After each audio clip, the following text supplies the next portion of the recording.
Ladies and gentlemen, this is Victor Daffrece and you're watching Face2Face Podcast.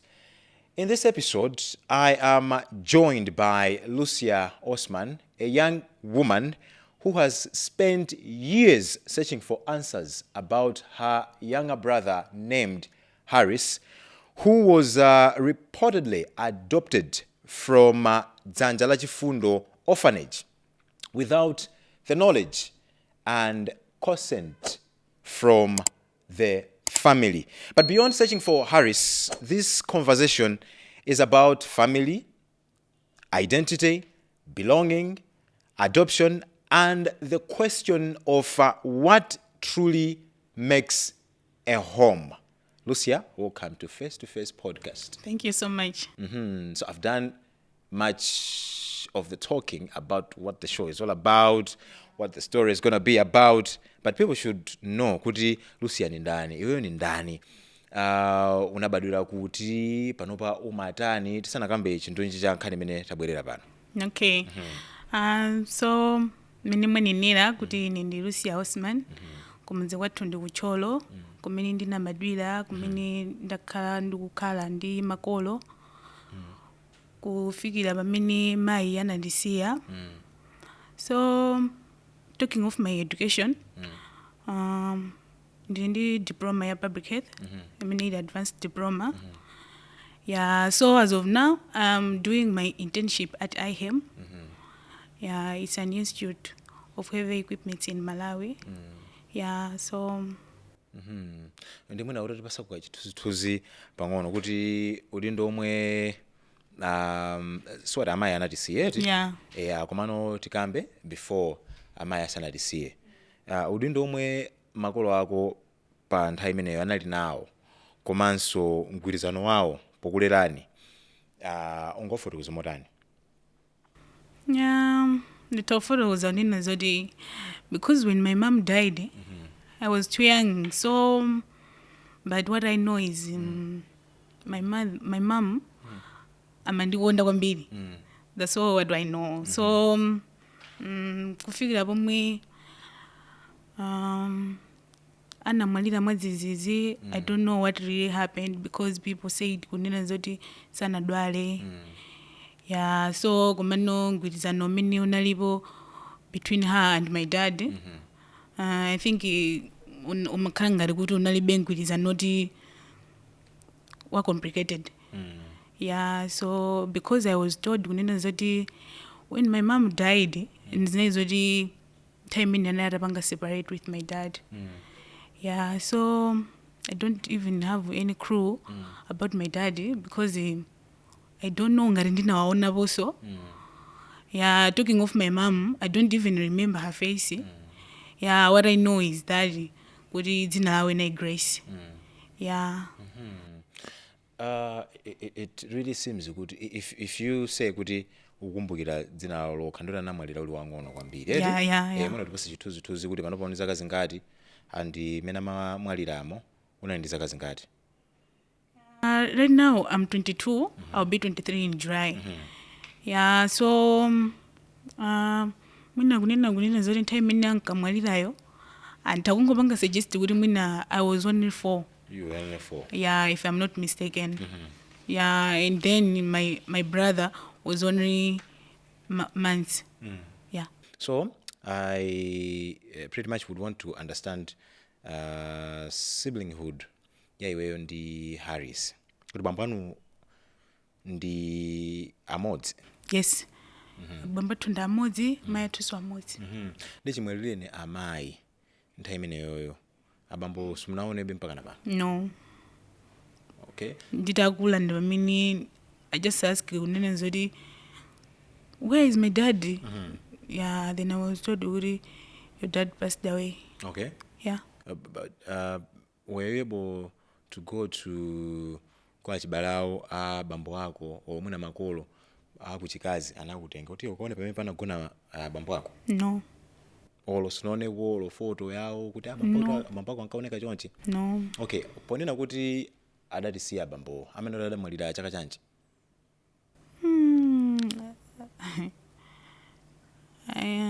ndilibe clue about that. Ulibe clue about that. Yeah. Okay, so mutu waukulu wankhani ndi kusowa kwa Harris. Yeah. Ndipo timanganthenje pamene popo because people would love to know what really happened to Harris, and that's the big story that we are here to talk about. Yeah.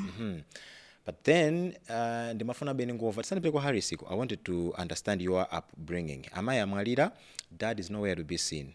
Okay, so who took custody of you? Anana gogo, auntie, kapena nakakusiyani kwina kwake? My mom's sister, right now she's in South Africa. Damini ndingakhala nawo. Yeah, so because my mom died ujani halisali mwana kwambiri. So life was very difficult. Because analori time years anasiye kuyamwa. Yeah, something like that. So my aunt was finding it difficult kuti mwina abangebe provide sinanga anali mwana oti ndi wang'ono. So ngati sampanga provide ndi zinthu zoyenera apezeka kunena zoti mwana uja akhala sonyenchera. So zinthu ngati zimene zozo. So takalabe ndi kukhalabe ndi antiwo. Yeah, so kufikira pamene kuna zabwera anthu aku VCCH imene ndi orphanage timali Victor Christian Children's Home. Yeah, so I heard kunena zoti anafikira ku Malamulo kuti akufuna ana amene akufuna atawathandiza. Yeah, so atafika umene kuja anakumana ndi a certain lady. So anafotokoza unena zoti ife tachokera ku Victor Christian Children's Home. Timafuna kwa ana oti tikawasamalire, tikawaphunzitse skulu, kufikira atazafika poti akuziyimirira paokha. Yeah, so after that munthuyo anafotokoza kuti I have ineyo ana ena ake. Ndi anawafunsa unena zoti umasiye wawo ndotani anawo. Ndi ananena zoti umasiye wawo ndonena zoti bambo anamwalira. Yeah, so you are janana zoti no, we want umasiye wa amayi because sometimes when amayi akakazonena zoti achoka ana ndamene amavutika kwambiri chifukwa chonena zoti mwina abambo chisamaliro chimawavuta komanso mwina ndazibambo chepa amene angathe kukwanisa kusamalira ana paokha.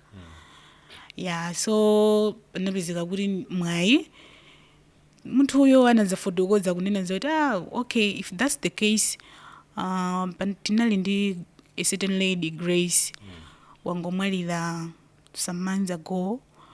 Yeah, komano wasiyana awiri wamkazi ndi wamamuna. Yeah, then management ya ku VCCH they took it from there kupanga find out kuti timakhala kuti ya mpaka nakafika kwathu. Ya kumene kujana kumana ndi anti anga kumene anawafotokozera kuti edi anaode alipo. Ya kufikira kumene anawauza unena zoti sekula kuti mudzabwere nawo anawo ndi then anawapasa mapu utazakafikire ku orphanage ko. Ya so anapezeka unena zoti anti anga anapanga arrange everything mpaka tinakafika ku orphanage kuja. Yeah, titafika umene kujako, but unfortunately Harris was denied because anali mwana kwambiri. So every organization and institution imakhala ndi malamulo. Yeah, so my brother was too young kuti sakanapanga afford kuti azimusamalira. So ananena zoti chisamaliro cha mwana wa mamuna chitivuta chifuna zoti ndi mwana wang'ono kwambiri. Yeah, so anti anga amene kuti abwererebe naye mwana uje sinanga kuti sakwanisa kumusamalira kumano ndekha amene ndamene ndisali kufanijiko.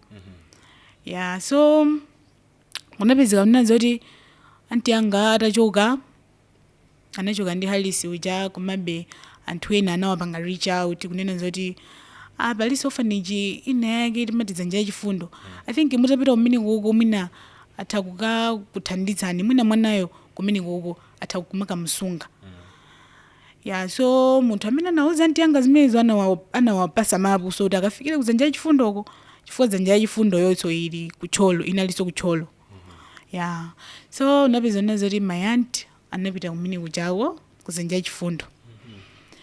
so atapita umene kuja unapezeka kunena zoti anafika umene kuja anakambirana bwinobwino. Mzungu uja anawauza kunena zoti kunali mzungu umene kuko timamuti Gordon Daffrece.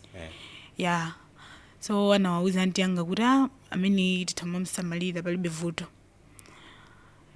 So my auntie anamusiya mwana uja kuzenja chifundo kuti kumene ataphunzire school. So anti anga anachoka umene kuja ndikubwerera. Basi unapezeka kunena zoti ineyo ndimkakhalabe ku VCCH kuja kumene ndakulira kuyambira I should say kunena zoti school yanga nayambira ku ACE.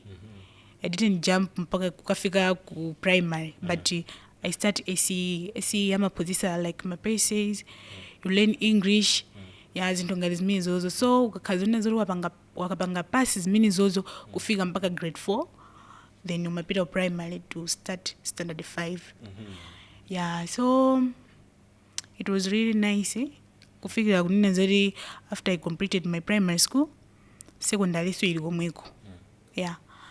Ndinaphunzira umene kuko school kufikira kunena zoti I had the chance of going ku college kumene nakapanga advanced diploma yanga ya public health. Kumano the orphanage was providing everything. So Lu, I want you to bring this into perspective. Now here is a young girl.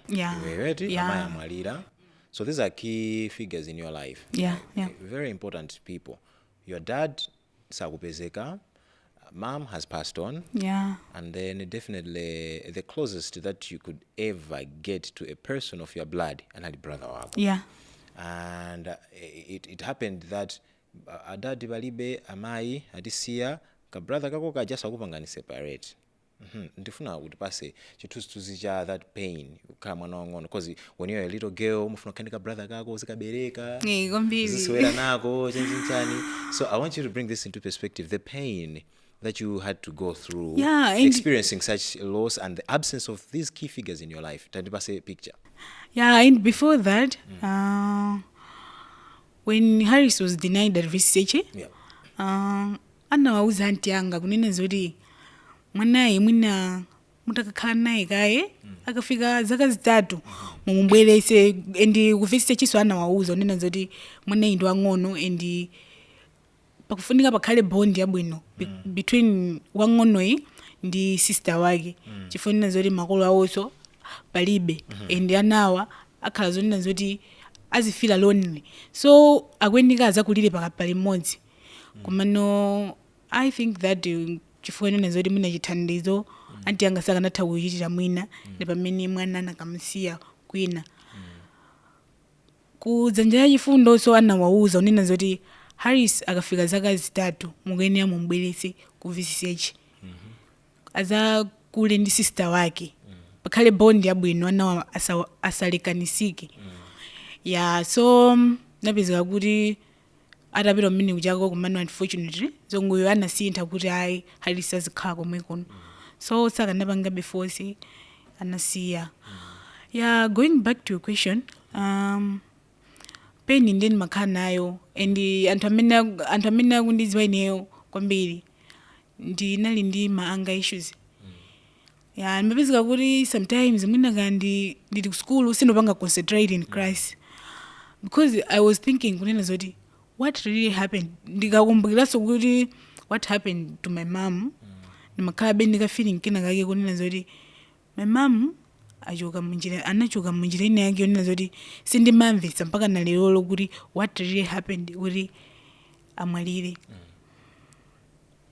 Then ndabwera kunoko but ineyo sindinabadwe ndekha, tinabadwa ana awiri.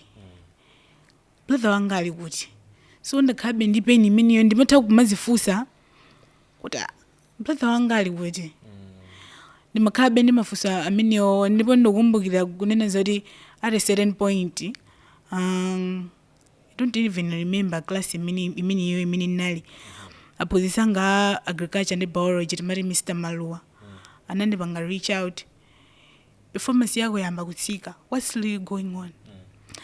Yeah, so Yeah, I understand pretty much. So, Lu, ndimafunaso tikambirane za dynamic ya kacha yathu eti kawiri especially kunoko ku southern region called people are matrilineal. Yet so kucholo. yeah. Cholo people are normally Lomwe people. Yes. I am Lomwe. I know I can relate kuti we are matrilineal. So zikachitika zimene zozo kawiri kamakola mwalira a community imapanga raise mwana usati kuti mudzi wonse koma pamuzi pacha makhala azakhali ambuye anganga chanchani amalera eti ndi mafuna ndimvesese kuti zidakanika bwanji kapena anakwanisidwa kupangidwa persuade kuti inuyo akupangidwa release kuma orphanage because kawiri ma setup awa eti ma family amakakamira tanawa ati alera tokha nditi tigawana awa atenga asisa akulu awatenga amalume akutaoni ku family kwanu unalibe anthu amene akanatha kuzithemba kunena kuti ife titenga Lucia peza ndo nkuluko ka anti ena kunena kuti yayi akakakona katikatenga muna tizikakagulira kankaka whatsoever ndimafuna wapasa anthu chithunzi chimecho kuti family yakwanu idali yotani azene pa clan pakwanupo kuti mpaka na to go to the extent kuti mupite ku orphanage zimachitika adi uku aliko mu orphanage ana amapita ku orphanage mwana ndive mbali yakwanwe ntaunena zoti relative amene ndinali naye ngati close kwambiri by that time anali mayanti amene ali South Africa panope ya so kunena chongamo zinthu sizimawayendera kunena zoti akanapanga afford take care ana awiri because he also by that time anali ndi ana yeah so zinalibe zovuta kunena zoti apange raise anawo ndiye aonjezereso ana ena mu family yawo because zinthu sizimawayendera that time analibe kuthekera kuno konse kuti akanapanga afford kuti kaya atipitise ku skulu tizipita ku skulu tizidya mukwanira zinthu ngati zimenezozo so talking of other relatives because I don't know komano as far as I know kumuzi kwathu anthu sakanapanga afford yeah so aspect inaso ya nkhani yako Lucia pa clan pamakhala anthu ena amakhala ndi authority ina yake eti olomwana we utakhala ndi makola ako bwinobwino but pamakhalabe amatikhala mwini mbumba timati mwini mbumba anthu ena amakhala ndi say sinanga ndiwe listen ndiwe sikana wakulapa eti pali ankolo ako ena ake amene amakhala kuti ali ndi say kuti ayi apa uyu izimwa kuti mwakuti chani nthawi imeneyoyo ma critical decision ena kuti ana apite ku orphanage sana kumane ndi resistance ina yake kapena panalibe ndi anthu ati amene umaona kuti anali key kuti this decision should be accepted or denied fa ndingomva anti this anti that tatipasa kuchithunzi cha munthu wankulu pamalopo ngati mwini mbumba kuti udindo wake unali otani popanga handle kuti ana inuyo we should be you should be free from the custody of your family to the custody of orphanage. Paliso uncle anga yeah I think taoneza zori ku family watu muntu wankulu ndiwo yeah kumano ndina uzidonena zoti my uncle didn't take part kwambiri yeah my auntie amene ali South Africa ndamene anatenga part kwambiri like because iwo ndamene so tinali ngati close kwa iwowe mai amwalira tinkakhala ndiwo so amene anatenga part kwambiri anali iwo yeah because talking of other relatives achibale anga ena ndonena zoti ndinadziwana nawo nditakula kale sinanga munthu ndina zoti ndinali mwana sindi mkazi wa china chonse la something like that yeah so achibale ena ndonena zoti ndinadziwana nawo nditakula yeah by time imene ndinali ku orphanage yeah that's when I know kunena zoti I have my relatives and pali auntie anga ena zinthu ngati zimene zozo kumano by that time relative amene niyo nthawi imeneyo amene ndinkadziwa kwambiri anali my auntie amene ali ku South Africa because ndamene tinali nawo close kwambiri ndamene anatenga pati kwambiri mayi atamwalira ngati kuti kumatisamalira ya zinthu ngati zimenezozo. Ladies and gentlemen, this is the Face2Face Podcast, and I am Victor Daffrece, and my guest is Lucia Osman. We are unearthing some of the stories that you rarely hear people narrating on public spaces like these. And the young lady that I'm having today has got a very interesting but also a sad story. So we were more like building up the rationale of the story that we are yet to hear in this podcast. In this particular episode, it's about her brother whom she hasn't seen for years. So we are about to get down to it. If you're watching this episode for the first time, please make sure that you hit that subscribe button and enjoy the rest of our content. Now, I said, let us address the elephant in the room. Tikampinkhani Harris. By the time you were at the orphanage, was there hope of you getting reconnected to Harris? Panali hope, panali communication between you and the custodians Harris ku Dzanja la Chifundo, yeah? Dzanja la Chifundo orphanage. Ngati ndikukumbukira bwino Harris anabweretsedwapo kumene ndinkakhala kamodzi. And that time ndinalinso ndili mwana. And yes, on that time analoti sanakulebe ndi mwana. Anabweretsedwa kamodzi ku orphanage umene ndinkakhala. Ndi nthawi imene ndinamuona kumaliza inali tsiku limene lolo. Limene anazamubweretsa ku orphanage iyo chimbweretsereni tsiku limene lolo sinamuone kuso Harris. Ya kufikira pamene nitafika standard 7 ya pamene ndinayamba kufuna kunena zoti ndipange find out kuti brother wanga ali kuti what's really going on. Munthu ndakhala pamene popobe ndinaloti ndakhala for some time without seeing my brother. Yeah. Okay. Now ndikufuna ndimvesese mvemvemve. Harris tikumukamba papai sidena kuti he was just kidnapped from the streets or from a playground whatsoever. Yeah. He was adopted, not adopted. I shouldn't put the word by myself, but anapitisidwa ku Dzanja la Chifundo orphanage, meaning anthu madziwa kuti mwanayi ali kuti. Yeah. Ndeni funa ndimvesese kuti suspicion yomanena kuti mwana sakuoneka munapanga discover motani mati anthu akapitako samampezako mwanayo zimakhala bwanji. Ndifuna kuti pasi chithunzi chooneka bwino kwambiri kuti how did it happen, or rather how did you guys come up with the conclusion kuti mwana sakuoneka, and yet you knew kuti mwana amakhala ku Dzanja la Chifundo orphanage? Coming to that, there was a time my uncle akuti anapita ku Dzanja la Chifundo kuti akamuone mwana. No, koma tisanafike kwa uncle anga because my uncle was the last kupita ku kamuone. Koma tinini anti anga amene ku South Africa. Anapita ku Dzanja la Chifundo kuti afuna kamuone mwana. Yeah, so atapita kumene kujako kunapezeka kunena zoti at a certain point akuti mwana uja ali wang'ono amawalola kuti azimuona to the point yonena zoti mwina anatengaso zithunzi that time ali mwana. Ainakiwo ankanena zonena zoti mwana yakamakula tizimuuza unene zoti ali ndi my relatives, ali ndi sister, something like that. Yeah, so chifukwa cha ma financial problems anapezeka kuti anti anga anatenga nthawi usapita kukamuona mwana. Yeah, so after some time anapita kuso chifukwa kuchoka kwathu kufika ku Dzanja la Chifundo ndi distance ibe ya Italy. Yeah, so amene abe kuti ayuse be transport yokwanira by that time. Yeah, so anapitako atapita kuti akamuone so Harris.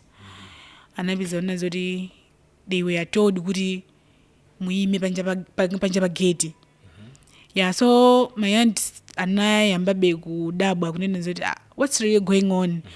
Mwana wa mbale wanga ndabwera kudzamuona, so you're asking me kuti ndiime panja pa gate. chikuchitika ndi chani. So anawauza nina zoti amumuona mwana kumano muime pachapa gate. So after that my aunt went back home. Anakhala nthawi usapita ukamuona mwana. Yeah, then after that my uncle akuti anapita uso kukamuona mwana. Yeah, then atapita anapeza kuti nawonso anauzidwaso chimodzimodzi. Kenako panatenganso nthawi sanapite. Then anazapitaso anapeza onena zoti atapita muno ndi pamene anauzidwa unena zoti iwo ananena kunena zoti ndikumfuna Gordon chifukwa mzungu amene ankakhala kudzanja chifundo by that time anali Gordon Daffrece ndi mkazi wake Lucia Osman. Yeah, so atapita umene kuchako anauzidwa unena zoti Gordon wachoka. He is no longer in this country. Yeah, so iwo maganizo mawo ankaganiza unena zoti Gordon ngati wachoka mdziko muno obviously ende kuti mwana wanga wamusiya ali komweko. Ya komano kufufuza munthu amene anali kumenekoyo anafotokoza kunena zoti no, Gordon wachoka ndi mwana yemwe. Okay, wachoka ndi mwana yemwe, so zikhala bwanji. Yeah, so zikuchitika zimenezozo inenso naloti by that time ndili ku orphanage. Yeah, ndafotokoza kale kuti sometimes makhala ndi manga issues. Nimpeza kuti sometimes mwina ndikuganiza zinthu zina zake zolakwika about my brother. Mwina nimatha kuganiza kuti mwina kapena mwina anasowa kapena mwina anabedwa. Zinthu ngati zimenezo maganizo be kuti munthu ndiwe mwana ndikuganiza be ndi maganizo be achibwana inake. Ya kufika kuti sometimes nimapeza kuti ndikupsya mtima zinthu zone zoti sindoyenera kupsya mtima, something like that, because I'm passing through a road. The issue about my brother being the firstborn, nimeona zone zoti I have the full responsibility yone zoti I should take care of my brother. Kuti ndidziwe kunena zoti ali kuti ya zinthu ngati zimenezozo. So I remember ndili standard 7, that's when I started searching for Harris. Yeah, but lucky enough, when I was in standard 7, kunali anaso amene anali kusanja chifundo.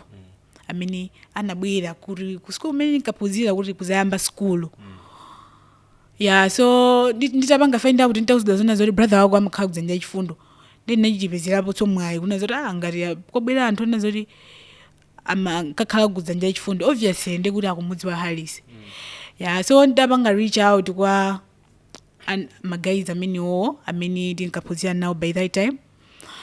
Nditawafunsa kuti do you know Harris? Yeah, anandiuza kuti yes, tikumudziwa komano panopa it's been 2 years since he left the country. So I was like, oh, okay. Yeah, anandiuza kuti bwanji ukumudziwa. So I was like, yes, Harris is my brother. Akuti oh, how motani? And anthu amene mwina omona Harris ataumaona ngati kunena zoti si brother wanga. To the point yona zoti mwina Harris atabadwa anthu ankawafunsa mai anga kunena zoti mwana amene iyi mwamutenga kuti because anabadwa mosiyana ndi aliyese kwathu. Anabadwa mwachikaladi ya zinthu ngati zimenezozo. Yeah, so anthu onse analodabwa kunena zoti Harris ndi brother wako, ndikuti ndi brother wanga. Akuti chibale chake chotani, ndikuti ndi brother wanga, amayi amodzi abambo amodzi. Akuti oh chabwino kumano anachoka mdziko. So I was like, okay. Yeah, so I've been struggling since ndangomva zimenezozo ndakhala ndikufuna kunena zoti ndipeze njira yonena zoti I should know kuti what really happened. So ineyo ndine munthu onena zoti when I want something ndimafuna kunena zoti ndikakamire chinthu chimene chocho mpaka nachitheke. Only that kunena zoti becoming a journalist, I didn't achieve that. Kumano when I want something ndimafuna kuti ndipange stick to that. Yeah, so ndinakhala zonena zoti ndinkapanga struggle. I didn't have any access ya phone that time. Kumano ndinapanga china chilichonse chotheka choti mpaka ndipeze phone.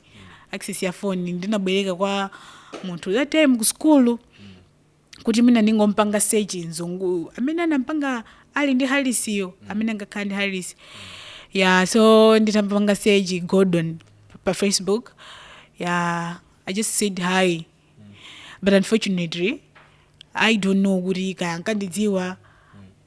He broke me, anandibanga broke. So, basi nazisiya. Usama mpanga so reach out to Facebook for some time. Ya kufikira umene ndakhala bendi kufuna kuyesa njira zosiyana going ku social fair, because ndimaziwa kunena zoti social fair ndi imene imaona the welfare of the children. So ndimaziwa kunena zoti kulibenso kuna kulikonse kumene ndingakhala ndi thandizo koyambirira kukuyenera kukhale ku social fair kuti mwina atha kukhala ndi crew what really happened about my brother. Yeah, so yeah, zinapeza ona zoti when I finished school at VCH, ndisanene zoti ndisanamalize komano ndidakalibe ku VCCH ndinkafunafunabe to the point yonena zoti ndili ku VCH. I think I was in form 2 ngati ndisakulawisa kunabwera a social fair for questions kuti azandifunse. Yeah, so ananditana, we had a conversation, ananduza kunena zoti we are going to help you. Tizi kupanga reach out, tifufuza what really happened, and tizi kupanga update everything. Yeah, so anatenga phone number, yonena zoti azindipangira update everything. Yeah, gomano since they took the number, anangokhala chete. Sindimalandira update iliyonse. So ndimakhala bendi mafusobe kuti anthu ananduza nena zoti afuna ndithandize komano sakundiyimbira foni. Sindikulandira ujeni iliyonse chabwino kuti angondiuza nena zoti your brother was adopted kuti niyo ndingokhala ndi crew yonena zoti what really happened about Harris, because as I have already said kunena zoti niyo by that time ndinaliso wang'ono. Sindinkaziwa ina yiyonse. So nditayamba kukula ndi pamene ino ndinayamba kufunafuna kuti ndifufuze what really happened. So atakhala zichoncho ndakhala bendi kupanga be struggle mene ndanenera muja to the point yonena zoti mpaka na performance yanga in class inayamba kusika. Yeah, aphunzitsi anayamba kundifunsa.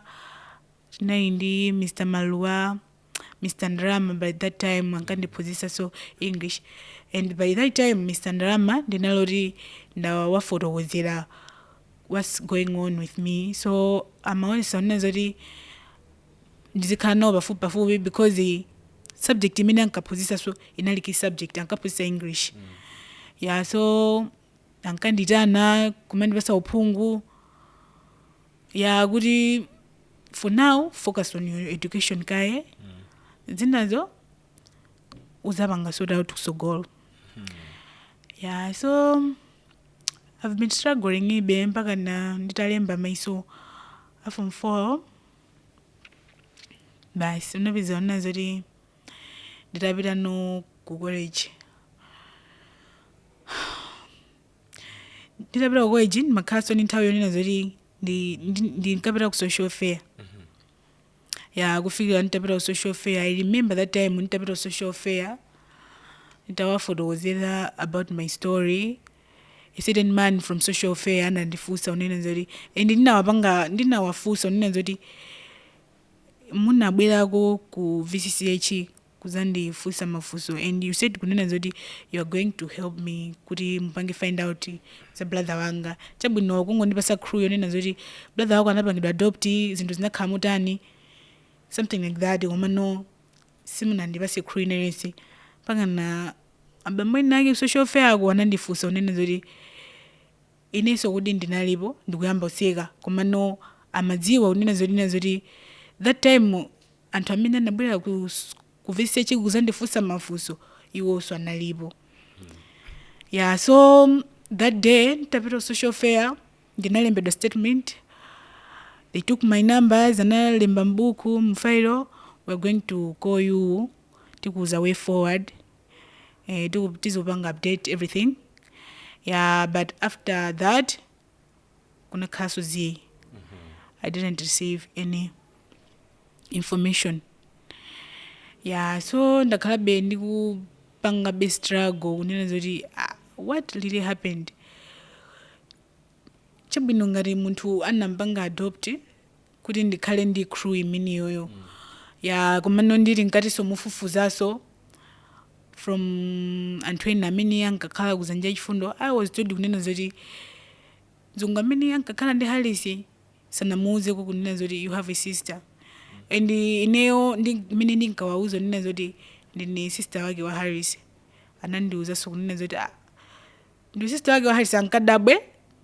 Mwanayo mene ankakula samauzda kunena zoti you have a sister, something like that. You have my relatives. Yeah, sankauzidwa zimene zozo. Lucia, it's really sad that story Harris had to take that turn.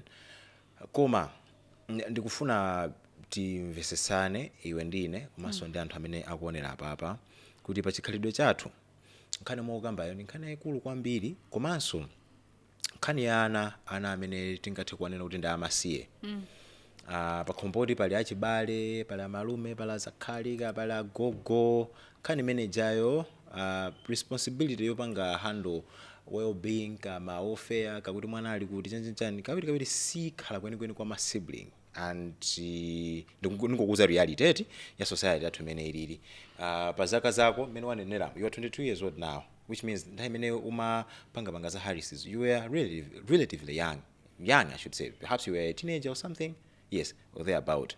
Yeah, ndimafuna ndimvesese kuti iweyo kumasakasaka brother wako George umachita kuti ukuchita kuonekera kuti udakhuzidwa kuti umone brother wako.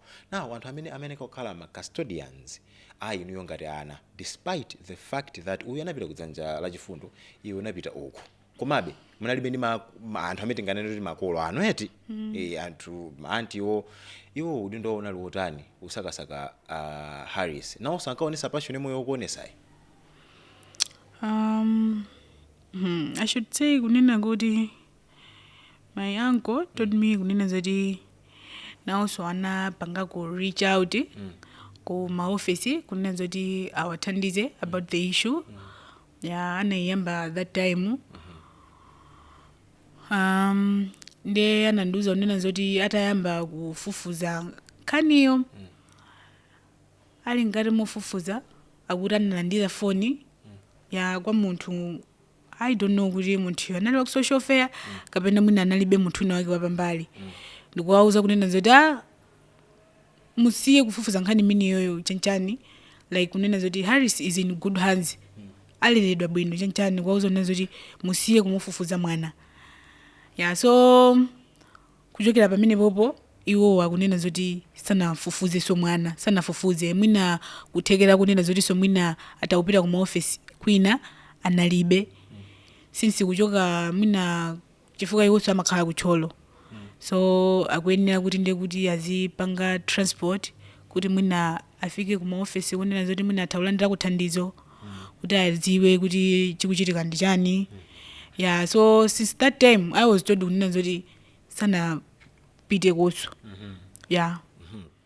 Yetu ndeneyo ndikukhazikika pona kuti nkhani ndi yayikulu. This is a very big issue because Harris tikumukamba apo poyo he might be young but he is a human being. Yeah. Okay? Amene ndi munthu. Ndi munthu onena kuti amene nekabe kuyang'aniridwa ndi ma achibale kuti mwana ali kuti despite kuti mayi ake ombereka anatisiya kabambo ake kali kuti koma ameneyo ndi okuti ali ndi magazi oti atha kusatidwa, ali ndi ma cousins ake azanti ake, and nkhaniyo ndi ya serious ndi yayikulu. Ngati mwana anapita ukoko definitely anthu anasainirana pena pake kuti ino azinja chifundo mukutisungira mwanayi ma terms ndi akuti. Communication imene idalipo pakati pa dzanja la chifundo ndi family yakwanu idali yotani? Okay, coming to that, communication imene inalipo between dzanja la chifundo and my family inalionena zoti anagwirizana kunena zoti mwana afuna amphunzitse skulu. Ndi makolo anandiuza so ineyo chimodzimodzi kunena zoti agreement inalionena zoti mwana afuna amphunzire skulu and anatiuza unena zoti mwana akaphunzira skulu tizamubwezeresa m'manja mwanu ngati mmene zinakhalira ndineyo time imene ndinali ku VCH ndinaphunzira skulu kufikira unena zoti ndinachoka mpaka kukandibwezeresa so m'manja mwa makolo ya kuti aphunzisenso ana ena ya so inali the same ndi Harris unena zoti timphunzitsa skulu kufika ponena zoti mwanayi wafika ponena zoti akuzidalira payekha tamphunzitsa skulu and inuyo mwakhulira unena zoti mwana waphunzira skulu tizamubwezeresa m'manja mwanu kapena inuyo at the point imene muti muzaone unena zoti muli ndi kuthekera kunena zoti mutha kutenga udindo unena zoti mutha kupitiriza kumusamalira Harris muzatiuza tizakhala lede Harris azabwerera kwa chibale agreement imene inalipo ndi imeneyo zomwe ndinauzidwa yeah. Now having the information kunena kuti Harris sali mdziko muno eti allegedly because I don't think you have proof you know kuti Harris anachoka mdziko muno you don't have proof yeah you don't have proof kuti Harris ali mdziko muno kapena ali kunja komano provided that information kuti brother wako anapita kunja and without proper arrangement or agreement between abale yake a Harris ndi akudzanja la chifundo iweyo inuyo simakuonekera ngati kuti ndi kesi yoti apart from social welfare apart from amfumu apart from dzanja la chifundo koma nkhani imeneka so even kupita ku police coming to that I don't know kuti my relatives mina maganizo amene wanalibe mudzi wanthu onena zoti mwina ndi ali umodzi ya the komanso nthawi zina the level of understanding imatha kukhala yosiyana so maybe iwo kupita ku polisi mwina amaona zonena zoti si decision yabwino chifukwa iwo amaona kunena zoti social fair and organization yaikulu imene mwana akakhala zonena zoti akupangidwa adoption obviously social fair imayenera kudziwa same price akakhala zonena zoti mwana akupita ku orphanage social fair so imadziwa because ineyo by the time imene ndinkachoka so ku VCH a VCH amayenera anakawaziwisa social fair kuti Lucia saliso m'manja mwathu tamalizana naye skulu waphunzira zinthu ngati zimenezo zamapangira kunena zoti if anything happens pamawa kuti vuto silizakhala kwa VCH because ineyo manja mwa VCH ndachokamo so zinthu ngati zimenezozo pamene apakhale follow up yabwino yonena zoti mwana kaya kupangidwa adoption so a social fair amayenera so kudziwa kuti the moment mwana mukumpanga adopt mwana sangangopangidwa adoption anyhow a social fair usadziwa so ndinauzidwa nena zoti olatakhala zonena zoti mwanayo anapangidwa adoption yoti yosata malamulo mafiles amene otapita ku court ka utapita kuti sukawapeza I was told that ndinakhumudwa be ndinachoka mu office ndikulira chifukwa nena zoti ndinakhumudwa kuti iwo pokhala a big organization akundiuza ineyo zimene zonena zoti mwanayo ngati anapangidwa adoption yoyenerera olo nditapita kuna kuti kwese ma papers sindikawapeza kusonyeza zonena zoti something is not on chifukwa yonena zoti ngati mwana wapangidwa adoption pamakhala ma papers ndikuti ku social fair kweneyo dziwa dzanja chifundo yonso ikweneyo khala ma papers chifukwa yonena zoti iwonso inali ngati kuti Harris anali m'manja mwawo komanso like I think ku court amathaso kudziwa mwana akakhala zonena zoti akupangidwa adoption mapepa aso mafailo amakakhala umeneko so ndinakhumudwa ndi mmene ndinayankhidwira about that because I wasn't expecting that. Now I'm interested to tackle a little bit on the term imene wibwereza adoption this adoption that and ndimufuna ndimvesese angakhale neza malamulo sindizisata ine sine lawyer komano so simple to understand that whenever there's a case to do with adoption ya mwana whether kumakolo ake mwanayo palibe alipo ka zigogo ka mazankolo there should be a way whereby the party that is adopting the kid agrees formally ndi banja la mwanayo. So apapo ngati kukamba nkhani zonena kuti perhaps there are chances that Harris was adopted. Do you see there's a key there's a key element that is missing, and this is your family. Kuti ngati mwana anampanga adopt, ngati ku challenge kuti muna mapepa alipo kwa muna anapangidwa adopt pana chitika procedure yake. How come, in your opinion, would your family be left out in such a critical decision? Kupanga adopt mwana siji olo mwana atakauti makolo ake amwalira kama mazanti ake onse amwalira koma as long as ali ndi azibale ake kuti ali moyo. There's no way every Jimon Jack would just say we are adopting this kid without the consent of the immediate family members. So ndimafani vesese pene popo kuti what can be the reason kuti kwamba nkhani ya adoption kuti sitoteka mwana anapangidwa adopt kwa achibale osapangidwa involve? What could be the reason? Yeah, so coming to that, I was told unena zoti my aunt amene South Africa because ndamene anapanga pray ya ikulu ya ineyo ndi brother wanga. Yes. So ananduza unena zoti palibe sign in iliyonse imene nina sign ya unena zoti mwana akumpanga adoption. Agreement imene inalipo imene ndafotokozera moja nayo nena zoti mwana afuna amphunzitse school and after that asambwezesa manja mwa makolo. And my uncle told me the same thing kunena zoti if ineyo sina sainire pena palipo usiku kunena zoti mwana akupangidwa adoption. Agreement iso imene inalipo inali nena zoti mwana afuna amphunzitse school and after that asambwezesa manja mwathu. Yeah, so that's what I was told. From the relatives. Yeah. Yes, if you were to give your independent assessment or judgment on what could have happened to Harris, your judgment yako ndio tani? In your opinion, umeona kuti chinanchitikira njani Harris? Was he, adopted? Was he trafficked? What do you say? Because ndilibe umboni okwanira. And as I have already said kunena zoti that time ndinali wang'ono. Yes. So I think my judgment can be in both sides. Yeah, the first judgment can be kunena zoti maybe he was adopted. Komano mwina someone prayed a law imene mwina amakanika kunena zoti afotokoze unena zoti ineyo adoption yodi ndinapanga komano safuna kunena chilungamo kunena zoti ndinasainira because amazoa unena zoti if anything happens ndekuti ineyo ndipangika affect kwambiri. Yeah, so I believe kunena zoti maybe anapangidwa adoption komano someone anapanga pray law imene yo sign the adoption koma safuna kunena chilungamo. Another judgment can be kunena zoti maybe nzungu amene anamtenga brother wanga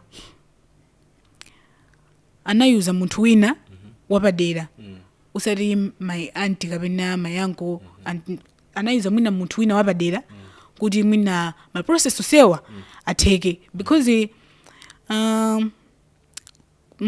I think timagwisa ntchito kumalawi kuno malamulo pofika ponena zoti because I was told kunena zoti Gordon is no longer in this country.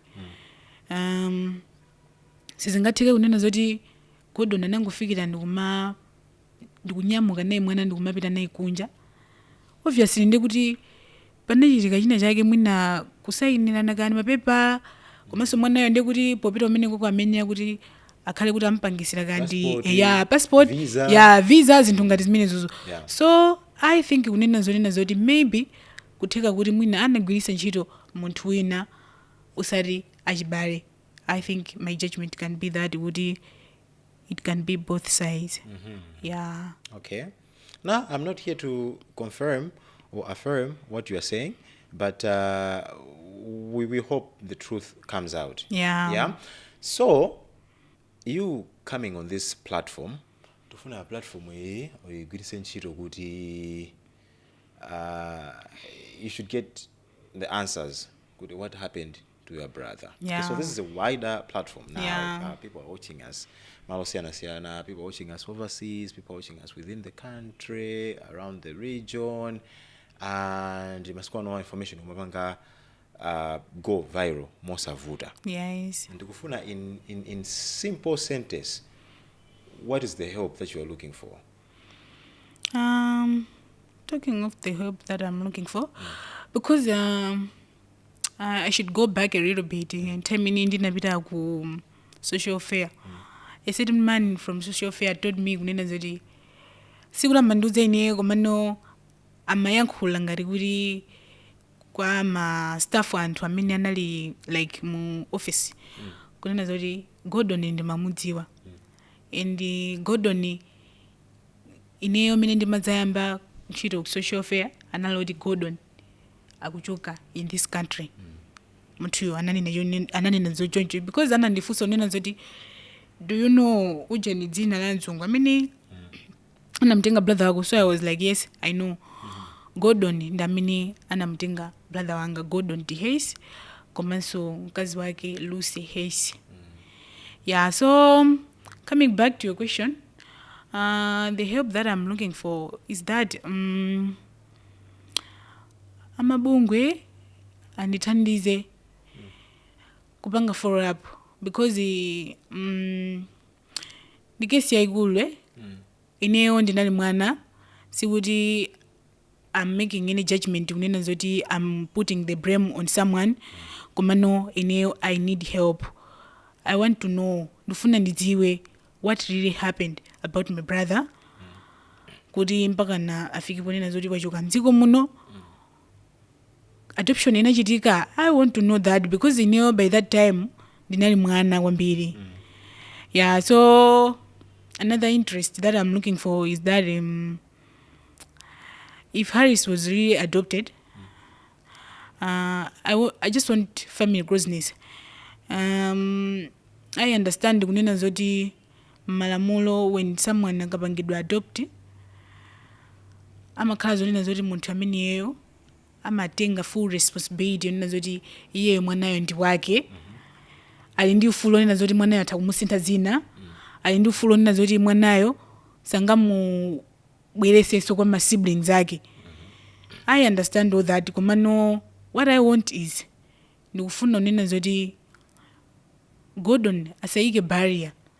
It's been so many years ineyo mini ndakhala ndopanga struggle emotionally, psychologically, zinthu ngati zimene zozo. So asayike barrier onena zoti ndisamapanga reach out ndi brother wanga because I know kunena zoti Gordon yo alipo. Okay. Yeah, so Lucy, I'm going to ask you to do a few things and I believe you're brave enough to do such things, yeah? So this Gordon that we're talking about, which country do you think he belonged to? UK. I was told in UK. Also he's English. Yeah. So he's English. Okay, so this is social media now. We are in a digital space and the content is borderless. Yeah. So I want you to look to the camera. If you have got a special message and speak it in English, in case it crosses the feed of Mr. Gordon. If you've got a special message, and if at all you can confirm, or rather you got the evidence from Zenja Lajifundo that it was indeed Gordon that took hold of your brother. So what message would you tell him? Yeah, look at the camera. Yeah. Talking of the issue about my brother, I would love to talk to Gordon Daffrece and Lucia Osman. I know that you are the ones that are taking care of my brother. If you really adopted Harris, I just wanted family closeness from Harris, nothing else.